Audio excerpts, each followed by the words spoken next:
Mon parfait mensonge. Partie 4. Les histoires de Mariam.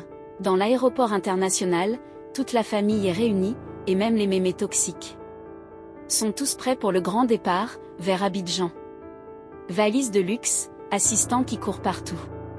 Naomi arrive, ultra glamour, avec son fiancé richissime, Hassan, le magnate des mines internationales. Naomi, avec un sourire narquois, vous savez quoi? Mon cher Hassan veut réunir toute la famille avant le mariage. Son grand frère et sa famille seront en Égypte. Ce sera une réunion très exclusive. Toute la famille applaudit, sauf Sophia qui lève les yeux au ciel. Naomi, sarcastique, dommage que certaines personnes viennent seules. Comme d'habitude. Sophia ajuste ses cheveux, prend une pose ultra confiante et balance. Qui vous a dit que je venais seule? Mon petit ami arrive dans quelques minutes. Tout le monde se fige. Silence total. Naomi, moqueuse, croisant les bras. Oh Sophia, c'est pas carnavalin. On parle d'un vrai petit ami, pas d'un figurant. Mémé Johnson, avec une pointe de sarcasme. Moi je dis c'est un esprit. Un génie de la nuit. Sa sœur Emma, riant fort, on veut voir ça. Appelle-le qu'on rigole un peu. Sophia regarde l'heure, confiante au début. Il est juste, un peu en retard. Vous savez, les grands hommes d'affaires sont très occupés.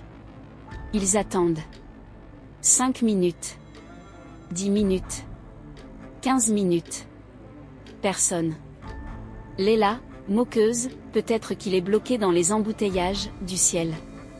Sophia commence à perdre patience. Elle sort son téléphone et appelle Tobias. Boîte vocale. Encore une fois. Boîte vocale. Sophia, marmonnant, énervée, ce foutu mannequin à temps partiel, il ose me faire ça? Sophia s'éloigne un peu, hors de vue, et laisse exploser sa colère. Tobias, espèce de foutu mannequin à temps partiel. Si tu me laisses tomber comme ça, je t'étrangle. Je t'enterre vivant. Oh mon Dieu, pourquoi j'ai fait ça?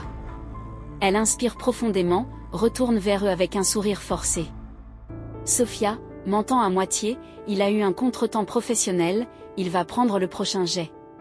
On se retrouvera en Égypte. Naomi, mielleuse, bien sûr Sophia.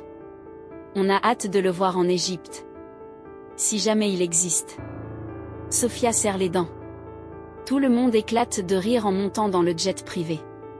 Sophia reste quelques secondes derrière, seule, humiliée mais digne. Puis elle murmure pour elle-même, maudissant Tobias. Tobias, espèce d'escroc. Tu vas me le payer? Tu me fais honte. Je vais te retrouver. Et quand je te retrouve, tu signes ton arrêt de mort. Baba Rambo va graver ton nom sur un melon. Tu vas payer ça cher. Très cher. J'étais humiliée. Publiquement. Devant toute ma famille. Devant les mémés du quartier. Le faux petit ami que j'avais engagé pour sauver ma dignité m'avait lâché. Et je savais que ce n'était que le début de la galère. Quelques minutes plus tard. Sophia est assise seule dans le jet privé, qui est maintenant en plein vol. La famille Bayo est installée confortablement, riant et discutant, totalement inconsciente de la rage silencieuse de Sophia. Elle fixe le hublot, le visage fermé, la colère bouillonnante. L'humiliation est encore fraîche. J'étais dans ce jet, entourée de ma famille, et je me sentais plus seule que jamais. Leur rire résonnait comme des coups de marteau. Tobias m'avait lâché. Il m'avait laissé en pâture. Je le haïssais. Mais au fond, je me haïssais encore plus d'avoir cru à cette folie. Elle ferme les yeux, essayant de chasser l'image de son échec. Le jet privé atterrit en douceur sur une piste privée à Abidjan. Une flotte de voitures de luxe les attend. Ils sont conduits vers un palais royal somptueux, un chef-d'œuvre architectural, où se déroule la journée unique de célébration avant le mariage principal en Égypte. Un tapis rouge s'étend de l'entrée du palais jusqu'à une estrade où tante Naomi, radieuse, et son futur mari, Hassan, accueillent les invités. La haute société d'Abidjan est présente, vêtue de ses plus beaux atours. Les flashs des photographes crépitent. Sophia marche aux côtés de sa famille, le sourire forcé, essayant de paraître indifférente aux regards curieux et aux chuchotements. Elle est la seule sans accompagnateur, et elle le sent. Alors qu'elle s'apprête à monter les marches du palais, un rugissement de moteur se fait entendre. Un hélicoptère privé, d'un noir brillant, atterrit avec une précision déconcertante juste à côté de la zone d'accueil. Tous les regards se tournent vers l'hélicoptère. La porte de l'hélicoptère s'ouvre. Un homme en sort. C'est Tobias Kingston. Il est impeccable dans un costume de lin bleu sombre, son allure est celle d'un homme qui possède le monde. Son regard d'acier balaie la foule, s'arrêtant sur Sophia. Un sourire moqueur à peine visible et confiant apparaît sur ses lèvres. Il avance d'un pas lent et assuré sur le tapis rouge, ignorant les regards ébahis. Sophia le regarde, le souffle coupé. Ses yeux s'écarquillent. C'est lui. Il est venu. Mais comment? Et pourquoi maintenant? La colère se mêle à un soulagement inattendu, puis à une nouvelle vague de panique. Il est là, mais il vient de la faire passer pour une idiote. Tobias arrive à sa hauteur, son regard plongeant dans le sien. Il prend naturellement sa main, un geste fluide et possessif, comme s'ils étaient ensemble depuis toujours. Le contact est électrique, un frisson parcourt Sophia. Tobias, d'une voix calme et profonde, mais assez forte pour être entendue. Désolé pour le retard, chérie. Le trafic aérien était imprévisible. J'espère que tu n'as pas trop attendu. Il lui fait un clin d'œil subtil. Sophia est stupéfaite. Il joue son rôle à la perfection. Et il vient de la sauver de l'humiliation la plus totale. La famille Bayo est sous le choc. Les mémés du quartier ont la bouche ouverte.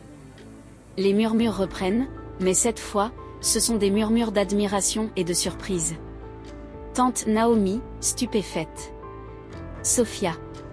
Mais... Sophia reprend contenance, son sourire est maintenant authentique, teinté d'une fierté nouvelle et d'une pointe de défi. Tante Naomi, je te présente Tobias. Mon petit ami. Tobias s'incline légèrement, son sourire est parfait, chaleureux, mais ses yeux brillent d'une malice à peine voilée. C'est à ce moment précis que Hassan, le fiancé de tante Naomi, s'approche, un grand sourire aux lèvres. Il a l'air ravi de voir Tobias. Hassan, chaleureux, posant une main sur l'épaule de Tobias. Tobias. Mon cher neveu. Je savais que tu ne manquerais pas ma célébration. Je suis si heureux que tu aies pu venir. La phrase de Hassan tombe comme une bombe. Le sourire de Sophia se fige. Ses yeux s'écarquillent. Le sang se retire de son visage. À suivre. Alors qu'avez-vous pensé de cette partie? Dites-le moi dans les commentaires. Et n'oubliez pas de vous abonner et de liker la vidéo, merci.